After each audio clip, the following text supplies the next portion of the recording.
bend it, twist it. Move that. Oh, yeah. Okay. Alright, let me see if it's good. Right.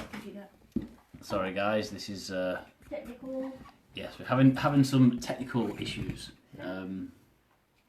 The Facebook seems to have just done something very strange. It's literally since last week the live video has completely changed. So instead of doing what we did last time and every other time, now I think it might be sideways. There's seriously? Yeah, take it out and flip it. I can do it.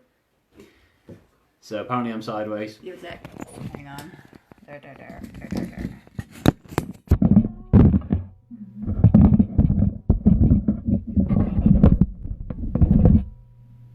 Oh dear. It's so professional here, eh? I'm lucky. Yeah, Facebook. What the hell? That was ridiculous. There's now a different thing called Live Producer, and it defaults to some live stream. You even have to tell it to set the camera, but it literally, so it doesn't work on Chrome, it doesn't work on Safari.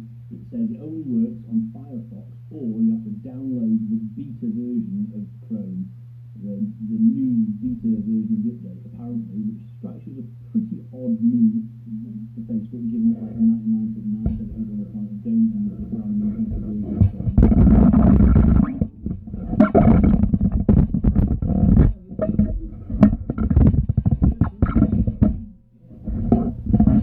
Right, anyhow, I'm being told that the audio isn't great, which I'm sorry about. We're basically using my phone, because none of the laptops will work.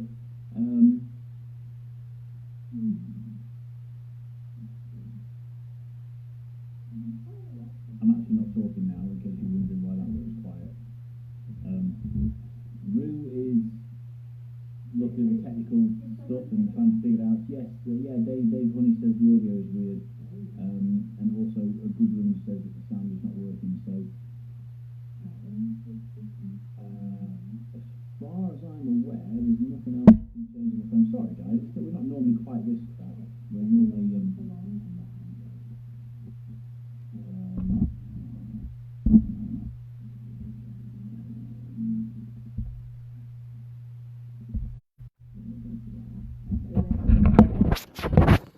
Let's have a look. Yeah, I think that's the microphone. That's the microphone. No, that's the speaker, I think. I think one of these is the microphone. Oh, yeah, one is. Do you want me to hold it? No, you can't hold it. That's ridiculous. There you go. So The sideways didn't work, did we? yeah. Better, yeah. Yeah. So it's better now because poor Rue's actually holding it. There you go. Let me get a thingy to make it comfy. Not really sure what we can do because the only tripod thing we've got for the phone is that any better? Stops the Can audio you still working. hear Tony now? It is, as I can see, like literally the audio is underneath it. Yes, underneath it. I might have a different one. Let me see. Well, unless I don't know, should we carry on trying? Okay. Well, tell you what, we'll do a quick one now.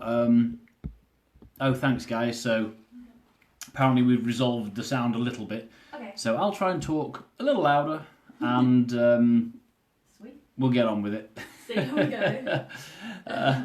So, a few slight technical hitches here, and I was, going to introduce you to the beautiful fabric that Rue's presented, and say hi to all those mothers out there, because it's Mother's Day in Australia, only in Australia. No, and I think America too, and possibly New Zealand. So. Oh, all the fun countries. Okay, right. So we get started. So this is going to be a reading from my second book, which is Don't Need the Whole Dog. It's never been as popular as the first one, as That Bear in My Pants, and I think some of that is because it's more scattered. It's not quite as focused, and it got a big chunk about the renovation, which long-term readers will remember, and possibly even have watched on YouTube. Me and my family doing Property Ladder, and for me, that stuff was really, really funny, and I lived it there. But I don't know if it. I think it was just there was too much of it. So at some point, it is on my to-do list to go and re-edit this book a little bit, cut it down, just because I think new readers, especially coming in, I don't want anyone to be put off to get halfway through the renovation chapter and be like, oh, for God's sake, and then just give up. So, because then they will never get to Kamikaze Kangaroos, which is a lot of people's favourite. So, I will eventually read a renovation chapter. I've got one in the beginning, because as I say, this book is quite scattered. So it starts off with a trip to America. There's the renovation, which is broken in the middle by me doing a bit of voluntary work in a homeless shelter over Christmas. I joined the army in this book, and I started my ill-fated career of yacht delivery, and a few other little foibles. Actually, I cut out quite a lot of chapters from this one. One particular sequence, I worked for a summer school that took Russian and French and Italian children, brought them over to England and gave them immersion English, and I was an activity instructor, and it was an extremely weird, traumatic for the kids. Traumatic for the kids, I think. Extremely weird time. So I just rediscovered those, so I'm going to work on those and edit those together and send those out again to my mailing list as another bunch of missing chapters. So that's pretty good. But I might actually read one of those when we get into it. But first, I'm going to start right at the beginning. So this is before the renovation. This is way before Thailand, which is the back half of the book for anyone that doesn't know. This is a story about going to America, and I just met. I think I just met Rue for the first time. So a bit of a spoiler alert, but as you can probably tell that she's been setting up the cameras. Yes, we're married now, spoiler and have been like for 10 years nearly.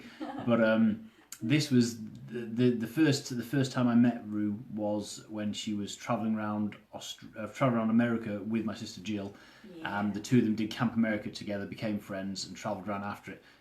They were travelling around with a couple of guys. Rue's boyfriend at the time was somebody that they'd met just after Camp America, a guy called Richie. He was a New Zealand guy, Kiwi. I won't try and do his accent. No. And after I got back from Ecuador, Mum and me went to visit Jill when she just finished Camp America, and we had a little bit of a holiday, and that was the first time I met Rue. So there we go. So anyway, this is us going to see the Grand Canyon, and then I'll just read the next story after that one as well, because that's a good one. Alrighty. A great big hole. I stood on the very brink of the Grand Canyon and looked down. Deep, man. It was the wittiest thing I could think of to say. Guaranteed by the time we got to the next hostel, I'd have thought of a dozen better quips, and no one would care. Such is my curse. I had to admit, though, it was impressive. In the heat haze of the perfectly clear day, the opposite rim of the canyon was blurred, slightly muted like an old, faded photo. I was only looking through fresh air, but quite a lot of it. It gave the impression that the other side was a painting, a giant piece of stage scenery that looked great from far away, but up close you'd be able to see all the brushstrokes. A huge condor drifted lazily below us, which was quite surreal. Behind us, a newly arrived tour group gathered round their guide as he started his spiel. We sneakily drifted closer so we could hear his droning nasal voice. He could reel off numbers all right, as though visitors to the biggest geological feature on the continent didn't already have a guidebook featuring it. I instantly attributed to him three qualities: deadly bored, deathly boring, and intensely annoying. The risk of being stuck on a bus for a week with someone like him is exactly why we decided to rent a car. Yes, it meant the occasional hair-raising near miss when Mum suddenly remembered which side of the road to take a roundabout on, and navigation being none of our specialities, we must have been the only people this century to lose the Grand Canyon for over an hour. Still, I felt we were ahead of the curve on this one. 270 miles long, 18 miles wide, over 6,000 feet deep. Whenever I hear guides reel off these kind of numbers, it always reminds me of C-3PO telling Han Solo that the odds of successfully navigating an asteroid field are approximately 3,720 to 1. Is it true? Who knows? Who cares? It's just arbitrary numbers. They might as well say, Over a quarter of the contents of 100,000 domestic laundry carts would fill less than 10% of the bottom two-thirds of this canyon. Or, it would take 5 million grannies 6 centuries to knit enough embarrassing jumpers to fill it. We've got no frame of reference. He could have told us you could drop Belgium into the Grand Canyon without touching the sides, and everyone would have believed him. I would. I've been to Belgium. Wouldn't be much of a loss. But I wanted to know more exciting facts. Actually, I just wanted to upset his monotone drawl. If I jumped off, how long would it take for me to hit the bottom? I asked, putting my hand up like I was in school. I'm afraid you can't do that, was his reply. See, that's the trouble with these Western nations. It's health and safety gone mad, I tell you. We left him to it. More than anything, Mum wanted a donkey ride to the bottom. I don't think she's ever gotten over a trip to Blackpool Beach. In fact, neither of the donkeys, but that's a different story. The rides here went down into the canyon by the narrowest, crumbliest of paths. It was a trip for the adrenaline junkie, with 10 extra points for anybody who made it down with clean underwear. We were all super keen, until Mum found out about the price. $500? Bloody hell, for a donkey ride? We don't have donkeys, we have mules, explained the woman behind the booking desk. But still, would donkeys be cheaper? Do we get to keep the donkey afterwards? I quipped. It's quite a long ride, she pointed out patiently. She must have gotten this reaction a lot. Mum was crestfallen. We only wanted to go for a couple of hours. The ride takes 2 days. Oh, really? Oh, well then. It still seems rather expensive. It includes accommodation and meals in the hotel at the bottom. Ah, I see. And it's fully booked a year in advance. Oh. Aren't there any shorter rides we could do? Yes, there are. Great! Mum cut her off. We'll do one of those. But they go from the other side of the canyon. There was a pause while we digested that nugget of information. All of us naturally turned towards the window with its view over the edge, as though looking would make it easier to gauge the possibilities of getting there. Well, it's only 18 miles away, I reminded them. No one found this particularly funny. I don't suppose there's a bridge round here, I tried. The woman gave me a flat, don't push it look, and that was the end of our donkey ride. Instead, we wandered along the edge, taking photos, standing as close as we dared to the drop-off, whilst ignoring Mum's pleas to come away from there, and daring each other to look over the precipice. For some reason, Mum always gets extra nervous when I stand near the edge of high things. Perhaps because I once confessed to her that I get this overwhelming urge to jump just to see what it feels like. Or perhaps because she knows how good my balance is. It isn't. Apparently, there are various religious groups that are so impressed by the spiritual significance of the area that they travel from all over the US to hold ceremonies right on the edge of the canyon. I know this because I found the place they do it. It's marked with a large sign which simply says, Site of Rim Worship. Yes, I know. I fell about laughing, as did the rest of the group when they saw this, except Mum, bless her, who stared at the sign with a confused expression before looking around her for something she'd missed. I don't get it, she complained. Poor, innocent woman. I just had to enlighten her. Well, Mum, what must happen is that people of a religious persuasion come from all over the US. They come here to hold their ceremonies on the edge of the canyon. That's what I thought it meant. And while they're here, they take it in turns to stick their tongues up each other's arseholes. That night, I slept in the car. It wasn't entirely my fault. We'd arrived at a motel, the only one we could find, only to be told by the owner that reception was closed for the night. We begged for a bit, but she was having none of it. This pissed me off a little. I generally go out of my way to help other people if I can, and to make them feel welcome at least. She just couldn't be bothered, as though helping a clueless group of weary travellers wasn't worth her effort. We could have checked ourselves in, I complained to the others. In fact, I think I'm going to. It took me less than 5 minutes to break into the motel through a back window. Sometimes I felt the need to demonstrate my more esoteric skills, and this was one of them, if only to prove that the obnoxious woman was wrong. The room was now most definitely open. I lay on the bed for a bit, but couldn't convince the others to join me. They were afraid inside would take on a different meaning if the owner saw us and called the cops, so we made do with a tiny strip of gravel and grass verge down the road. The girls pitched their tent and froze in it, while Richie, Mum and I curled up uncomfortably in the rental car seats. Probably wasn't the best night's sleep for any of us, but we had a tube of Pringles awaiting us for breakfast. Sometimes you have to be grateful for the little things. I still don't get it, Mum confided in me as I was about to drift off, but I was too tired to draw a diagram, so I let it pass. And this is the next chapter is called Dressage. The thing that Jill and Rue had been most looking forward to since leaving Camp America was an experience they'd agreed upon and booked while still living under canvas. It was the whole reason we were even in this part of the country instead of chilling out in, I don't know, say California. Ah well. The pair of them were in super high spirits as our huge rental car rolled up outside the Monument Valley Visitor Centre. We were going on an overnight excursion, horse riding into the desert, amongst the massive rock formations that gave the valley its name. We had a quick look at the souvenir kitsch in the visitor centre, including a range of authentic Native American handicrafts that had tiny Made in China stickers on them. Then we got back in the car and waited. And waited. We'd arrived ridiculously early, as we wanted to get the hell out of the place we'd spent the night, and we were now stuck in the Monument Valley car park, wondering why there were so many people about. Their tan silhouettes lined the road running past the visitor centre, some with chairs and picnic blankets. It was an odd sight, because there was nothing else to see. We'd recently driven down that road. It was very, very long, otherwise completely empty, and went absolutely nowhere. We didn't have to meet our guides until noon, so we ate our Pringles and sorted out what we needed to take with us on the ride. We'd be staying in a traditional dwelling of some kind, so we needed sleeping bags and jumpers.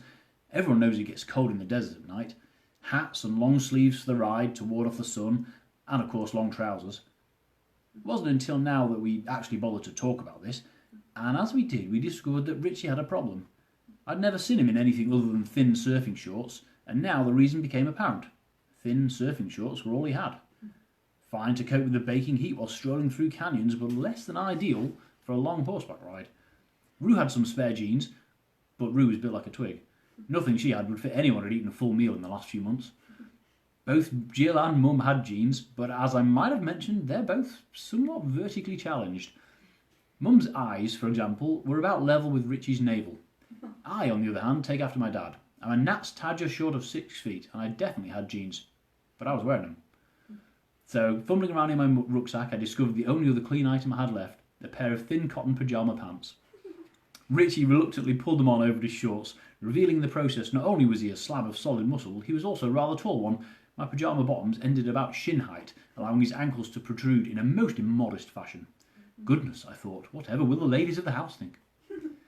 And so, suitably bedecked, we went to greet our Navajo guides. There were 4 of them, looking like unkempt cowboys, and they didn't feel the need to bother with introductions. We were whisked away by a ramshackle jeep, driven deep into the flat red wilderness to meet with our mighty steeds. The corral stood alone in the desert, with not even a tent for shelter, let alone a stable block. The small ring of wooden fencing held half a dozen flea-bitten horses and looked decidedly temporary.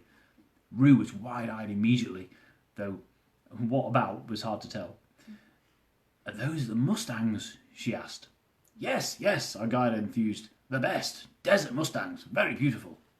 "They are beautiful. Do you breed them?" "No, we catch. Yesterday."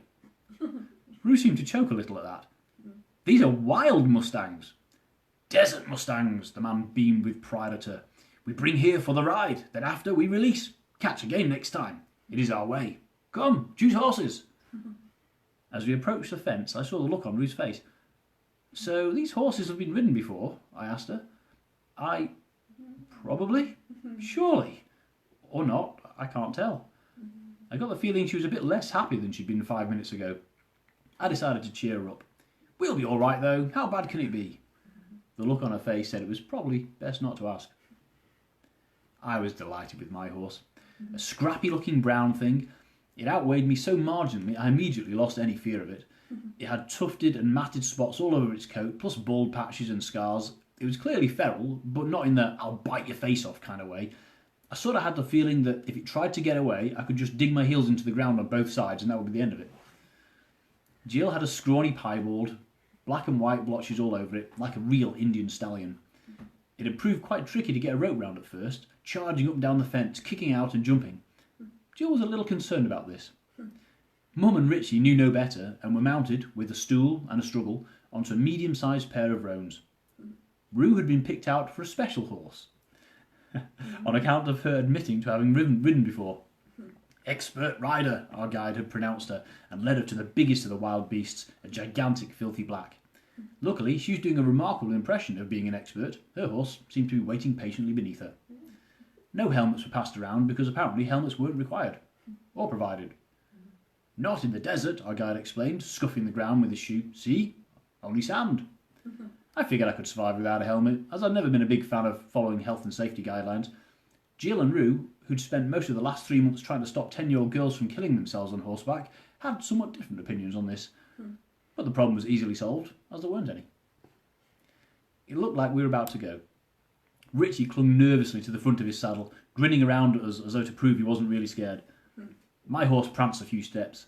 Then Jill's snarling piebald bucked. It was a huge move, kicking out viciously with both back legs as the spine arched up and over, and the horse's whole body thrashed from side to side. The accompanying noise was the scream of a demon beast giving birth. When the horse came down, amazingly, miraculously, Jill was still on top. It had happened so fast she hadn't even had time to react. Now, sitting calmly once more, I watched the blood drain from her face. I don't think even she knew how she'd held on. One of the guides, who was still on foot, walked over to the head of the animal and levelled a finger at his nose. No, he told it, which seemed to settle the matter. And then we waited some more. It was late in the afternoon when we finally set off, because our chief guide hadn't shown up when expected, or for quite some time after that. It turned out he'd been part of the crowds of people lining the road. There was a fun run going on, and his daughter was taking part. Watching out for her so he could wave when she went past was far more important than leading some paying idiots on a horseback tour. When Mum, ever anxious, asked how long the ride would take, we were told it was usually 4 hours, but with such confident riders as us, maybe only 3. How much further? Mum was getting worried. It had been a longer ride than any of us anticipated. We'd been plodding along for well over 4 hours, following a series of vague indentations in the dirt. At first exciting, then less so, now vaguely monotonous and verging on the painful for those of us not used to riding. The reassurances of our guides were keeping my doubts in check, but less so for Mum. She wasn't used to relinquishing control to the gods of fate and was already way outside her comfort zone. With dusk falling in the desert, surrounded by strangers, astride a beast she didn't trust as far as she could throw it, she was understandably concerned. Don't worry, Mum, I told her. These guys do this all the time. It's probably part of it, a night ride, you know. It's exciting. I'm not sure riding at night is a good idea, she replied. One of the guides nudged his Mustang a little closer. Night ride? No, not a good idea. Horses can't see where they go. You fall real easy. So we don't ride at night at all? Mum asked, sounding doubtful. Oh, no, not at night. So how far are we away from the camp? It's starting to get dark. The man glanced around, standing up in his stirrups to get a look at the land ahead, and, disconcertingly, turning in the saddle for a glance behind us. Not long now, he said, and nudged his horse towards the front. I hope he knows where he's going, Mum said. I really don't want to be out here after dark. Darkness fell. We plodded along, the horses taking the occasional misstep which would cause a rider to cry out and grip the saddle a little tighter. All of the conversation had long since ceased. I heard something wailing in the night in the distance and wondered what kind of creatures roamed this desert at night. Snakes for sure, which was another bad reason to be out there on a horse. But did they have coyotes? Or was I just remembering them from Roadrunner? The wail grew, coming closer, revealing a deep rumbling component that had been out of earshot before. Then we saw the lights and reined in our horses as an old jeep bounced along the trail towards us. The mechanised cavalry had arrived to lead us to our destination. The guy in the jeep had some good news and some bad. The good was, Mum was free to travel with him the rest of the way. She was not in the best of moods by this point and took no convincing at all. He helped her off her horse and into the car with equal difficulty. After 4 hours sat astride, her legs weren't good for much of anything else. The bad news was that this jeep was the wrong jeep. He'd packed all our belongings into the other car, then rather cleverly driven this one to the camp. Hence, it would be a sleeping bagless night for all concerned. Though at this point, we were all far more interested in getting there and getting fed. I was starting to develop an ache in the parts of my anatomy where one generally prefers not to develop an ache. To elaborate, I'd squashed my love spuds more than once against the solid saddle peak and was beginning to doubt my own abilities to stand once we got the chance. As the jeep rumbled off, we turned and headed after it, leading me to believe, privately of course, that we'd been heading completely the wrong way anyway and could have passed the camp miles ago. Hey, sorry about your bags, the guide said, as my horse came abreast of his. That guy, he's a bit crazy, always making mistakes. That's great, I thought. Nice, professional outfit. So, can he just drive back to the start, and bring the bags from the other car? Oh no, too dangerous to drive in the desert at night. Too easy to get lost. And with that nugget of information imparted, he trotted off to play it leading from the front once more. When we arrived at the campsite an hour later, the stars were spectacular. The moon was giant and full, hanging low over the shadowy mountains in the distance. With my eyes adjusted, I could almost believe it was as bright as daylight, but of course anything in shadow was pitch black and impossible to see. I dismounted with legs like rubber, holding onto the saddle as I experimented with how much weight they'd take. Poor Richie, I thought, if I was feeling this sore. Oh, that poor bugger. I desperately wanted to massage my testicles to get some sense of the damage done to them. They'd been numb for the last leg of the ride, which was a new and thoroughly unsettling experience for me. There were some things, though, you just can't do in public, even in the semi-dark wilderness of the desert at night. Whipping my crown jewels out and examining them gingerly by moonlight was probably one of them. Supper was subdued. It was also freezing frigging cold, a fact we hadn't noticed whilst riding, probably because we were all rigid with fear, expecting to be pitched forward into the ground with the horse on top of us at any minute. Now, the chill desert winds stole every sliver of warmth, penetrating our shirts and jeans in spite of the fire's glow. Again, I thought of Richie, sitting there in a t-shirt and my pyjama pants. Poor bugger. He never moaned once. He had Rue to keep him a bit warm, though she had less body fat than the last steak I'd eaten. She looked about as insulative as a HB pencil. I never did find out if Richie was putting on a brave face for her, or if he honestly was as tough as Chuck Norris. Another thing I never discovered was the identity of the food we ate that night. The guys made a delicious flatbread, cooked up on the spot from a plastic bag full of flour mixture. Then they hauled out a battered old pan and made some kind of stew that was so heavily spiced none of us could manage more than a few bites. After a glance around the fire at our watering eyes, one of them muttered something under his breath and reached for the bag of bread mix again. Mm-hmm. The hut, which they called a hogan, was made of logs stacked waist high and then getting narrower with each subsequent course, rather like an igloo. It was simple and effective, and from the inside quite beautiful. The wood was untreated, showing exactly how it had been put together, like an architect's Lego set. From the outside, roughly plastered in mud to keep the wind from getting in, it looked like it had been squeezed from the bowels of a constipated T-Rex. Spending the night in it was even colder than sitting around the fire next to it. Sometime around dawn, Richie and Rue snuck off into the desert for a little time to themselves. About 4 minutes later, they slunk back, looking defeated. I don't care who you are or what your needs are, no one is going to take their clothes off in that temperature. Mm-hmm. Instead of watching the dawn, we steadfastly ignored it in favour of trying to get some sleep. I don't think any of us had managed it up until that point. Then, as the sun began to warm the world around us, one by one we dozed off, only to be prodded awake in time for breakfast, for which we had bread. Mum elected to ride the jeep home. I couldn't blame her. My arse felt like it'd been raped by a rhinoceros. Putting it back in the same saddle for the same ride, only in reverse, seemed like adding insult to injury. I did it anyway, of course, but no one's ever accused me of being overly clever. The first part of the trip was relatively sedate, once the pain in my bum cheeks has settled down into a constant throb. The striking red desert, now revealed in all its glory, was magnificent. Possibly vast outcrops of rock flung themselves vertically, creating the immense red monuments that gave the valley its name. They looked out of place, as though dropped from a spaceship.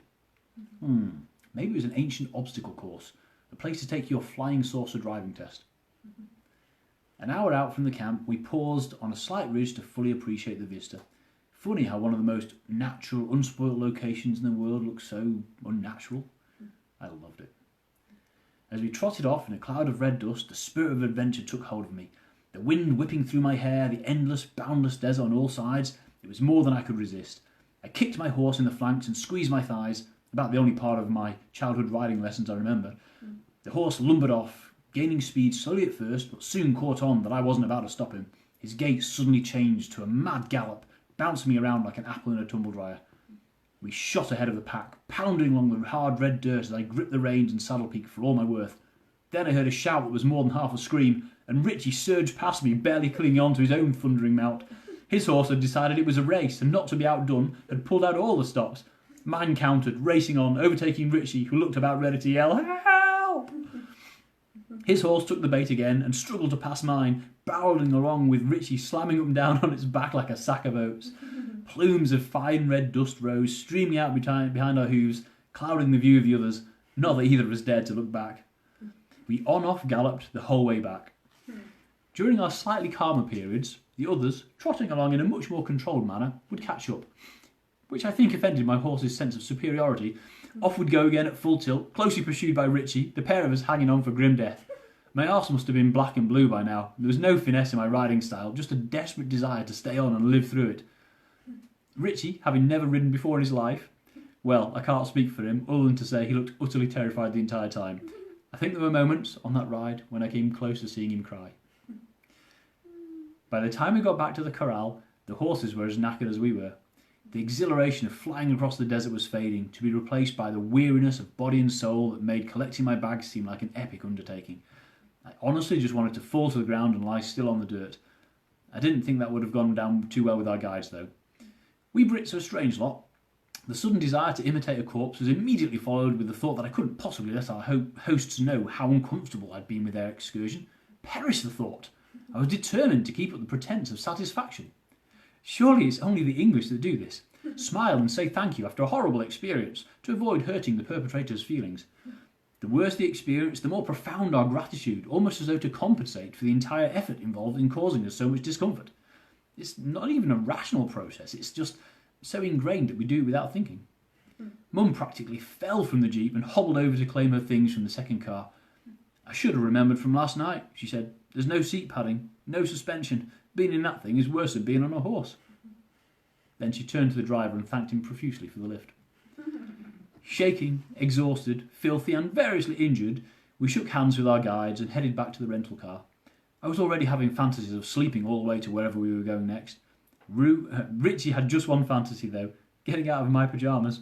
On both days, whilst riding, they'd ridden up his legs, eventually ballooning out around his thighs like the pyjama version of Marilyn Monroe's white dress. He looked ridiculous, of course, but he'd been terrified beyond the point of being able to pull them down again. Instead, he'd endured, and endured was the right word, demonstrating yet again his amazing capacity to handle stuff that would make me vomit. He pulled the pyjama legs up one at a time to show off the damage. He had long, shiny wet patches running the length of both calf muscles. Knees almost to ankles, the battle between rough horsehide and delicate human skin had been lost. He had a pair of red, raw burst blisters, almost a foot long apiece, and they were full of dust. Horsehair, woolen blanket fibres and lint, all the nastiness of the desert experience distilled into 2 weeping wounds the size of tennis shoes. Yeah, they're sore as, bro, he said when pressed. We dusted ourselves down as best we could and collapsed into the car. With the doors shut to block out the ever-present wind, at last I could hear my own thoughts again. It was around this time that it struck me. Those guys were just a handful of ordinary blokes that could ride. They didn't own a business. They didn't own any horses. They had just enough horse gear to manage, most of which looked like it'd been thrown away 10 years ago by a proper outfit. If they needed a licence of some kind to operate, they obviously didn't have one. They didn't own any land. They just built a hut out in the middle of the desert where they hoped no one else would find it. I had a feeling they lived in it. Their tour was just a case of following the tyre tracks to their house and back, knocking up a few extra servings or whatever psychotically spiced dinner they were planning on eating that night anyway. Their sole claim to legitimacy as tour operators was their Native American ancestry and the fact that they owned a pair of knackered trucks between them. I never dared visit the website Jill had booked with for fear of finding it shut down for credit card fraud. But we'd had fun. That's what counts. And at least one of us still has the scars to prove it. Okay, how long have we been on, love? Shall I do one more little one? 2:40, you could do a short one. Yeah, for sure. Alrighty. It's good. The memories Apologise of to that horse ride. Apologise for it being a long one today with all the faffing around at the beginning. So yeah, the horses, man. My God, I forgot they were definitely wild. He actually said that they just caught them and they just roamed the desert, catching them, rode them, and then presumably whenever someone was stupid enough to book a trip with them, you know, they must have had a computer somewhere or access to it. The website looked so professional, but no wonder it was the cheapest. It was the cheapest. We always get the cheapest, and it does come back to bite us. It has to be said. Yeah. Anyway, right. So I'll read one more. This is only a short one. This one. It's called. But this is a good one because it makes me laugh when I think back to this one. So it's called Hunger Pains. Rue and Richie left early the next morning, taking with them the rest of the glamour. Suddenly, instead of being a community of fun-loving young travellers with Mum tagging along for the ride, we were 3/4 of my family on holiday without my dad. It also signalled the end of our adventure. After dropping off the rental car and taking the same epic bus journey I'd done on arrival, only in reverse, we turned up at a motel on the outskirts of Phoenix, Arizona. We needed a shower and we needed food, both quite badly. And Jill still needed to book a flight home for tomorrow night. I think her organisational skills, along with her stature, were inherited from my mum. The motel was nicer than expected, given the dives we'd been staying in. It had some ornamental pools in the middle of an enclosed courtyard which I really wanted to go swimming in. It took the combined efforts of both family members, neither of whom fancied spending their last night in a prison cell, to convince me not to. So we showered, we dressed in our least travel-stained clothes, then Jill spent an hour cursing the ancient PC in reception, which didn't respond too well to such treatment. Sensing trouble, Mum went over to offer some assistance. For this reason I stayed clear, operating on a principle a good friend had once explained to me. She described it as the rule of Slaters.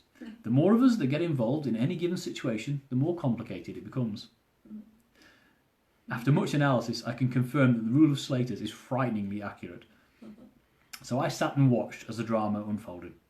Mum: have you managed to book anything yet? Jill: I don't know, the bloody page won't load, piece of shit old computer. Mum: will you need your passport? Jill: shit, it's in the room, but I daren't leave the computer. Mum: I'll get it. How are you going to pay? Jill: shit, I need my purse. It's in the room too, but you'll never find it. Mum: how much is the flight? Jill: I don't know. Mum: have you got enough money? Jill: I don't know. Mum: did you at least book the bus yet? Jill: shit, what was the bus website again? Under a hail of abuse, the computer finally crashed halfway through the confirmation process. The result? We still didn't know if she'd booked a flight or not. So, somewhat cheesed off, we approached the motel bar to order food, only to be told they'd just shut for the night. Nothing we said could convince them to give us anything, and when I asked for directions to the nearest restaurant, the only advice forthcoming was to get a taxi into town. Now, being cheap is second nature to my family, as we've never had much money. That's why we were all staying in one room. Taking a taxi both ways into and back out of town would cost us more than the food we planned on buying. But this was America. Surely there was at least a dozen fast food outlets within a 5-minute walk. So, sod them, I thought, useless buggers. And we set off into the great outdoors in search of sustenance. The others begged me to be less picky than usual, as not only were we all starving, we had a lot to get done that night. I promise, I said, the first place we find we will eat in. Or not. We strolled along the highway, bordered at this point by what looked like light industrial type buildings. Occasionally we passed a shop of some kind, closed up and tightly shuttered. Streetlights were scarce, but the moon was high and we were hungry enough to stride doggedly onwards. After half an hour, with no sign of wakeful civilization, both the women were ready to give up. I wasn't. If we didn't find something to eat now, we had one bag of crisps between us for the whole night, and that was only left because someone had sat on it. I knew in my bones that there was food around the next corner. If not this one, then the next. Or the next. There came a point when there weren't any more corners. The road stretched off into the distance, straight and wide, still lined with closed-down warehouses and garages. We'd passed a couple of takeaways in our odyssey, but unbelievably they'd all been shut. It was like the zombie apocalypse had come to Phoenix while we were in the shower. Nothing moved on the streets bar the occasional car powering past at top speed, headlights blazing. We were starting to despair. It had been a much, much longer trip than any of us anticipated, as I'd kept pushing the others onwards in search of something, anything. Now we had the long walk back to contemplate, alone in the dark, dead centre in what appeared to be America's fast food black hole. And we were still bloody hungry. Unless, suddenly there it was, shining brightly in a deserted car park, set well back from the road, the glowing beacon of a KFC. We were saved! The doors were locked and the restaurant was shut, but the drive-thru was still doing business. Or it would be if there was any business. We hadn't seen another soul since leaving the motel, and even the few cars that passed seemed to be avoiding this place. Never mind. I think I'd have eaten out of a bin if I'd have seen one first. We trudged wearily up to the speaker and started to make an order, and that's when we hit the snag. It turns out they won't sell drive-thru food to people on foot. But that's ridiculous, I told the disembodied voice. We need food now, we're starving. I've got cash right here. Customers without vehicles are not allowed in the drive-thru, he said, capitalising each word as though talking to an idiot. I am not an idiot. Okay, so I am an idiot. But he didn't know that. How dare him? Look, just serve us some food, mate. There's no one around here who even cares. I'm afraid I can't do that, sir. Listen, you bloody well give us some food or I'll come in there and get it myself. I'm afraid I can't do that, sir. Ah! I booted the metal pole supporting the speaker in frustration. Instantly, Mum and Jill were beside me, pulling me back. They knew my temper from long before I became a sophisticated world traveller. They could tell I was about to do something really stupid. And then we heard that sound, The one villain's dread, a single lazy of a police siren. Just enough to say, I'm here, watching you. We collectively shit ourselves. Silently, the cop car slid up to us and the driver's window rolled down. What seems to be the problem, ma'am? The officer was talking to Mum, for which I was grateful. I'd already discovered that my sense of humour doesn't go down well with people in authority. Mum, bless her, was up to the task. Gnome-like she may be, but she is utterly fearless and has no sense of the ridiculous, which is what makes it so fun to be around her. Excuse me, officer, she said. We're looking for some food. Is there a McDonald's around here? The cop looked like he'd been slapped. Are you English? Yes, we are. This is my son and my daughter. So, what are you doing out here so late at night? We're just looking for some food. The hotel shut its bar and there doesn't seem to be much around here. The driver glanced over at his partner. I think you guys had better get in. No! I jumped to our defence. Honestly, we were just looking for food. We nearly found some, only they won't serve us because we don't have a car. We'll go straight back to our hotel afterwards, I promise. You better jump in, he repeated. His partner had already got out and opened the door for us. It's not safe, he added. Not safe? That struck a chord. We piled in the back seat of the car and sat staring at the wire grille that screened off the rest of the car. The door shut behind us and the second officer climbed back in. This is a not real nice neighbourhood you picked, the driver said. Walking around here after dark, well, it's likely to get you mugged, or worse. Probably much worse, his partner added. What hotel you staying at? Mum told him. Whoa, that's quite a walk. I can't believe you made it this far. You sure you didn't see anyone? No, sir. Wow, okay. Well, we're going to have to take you back.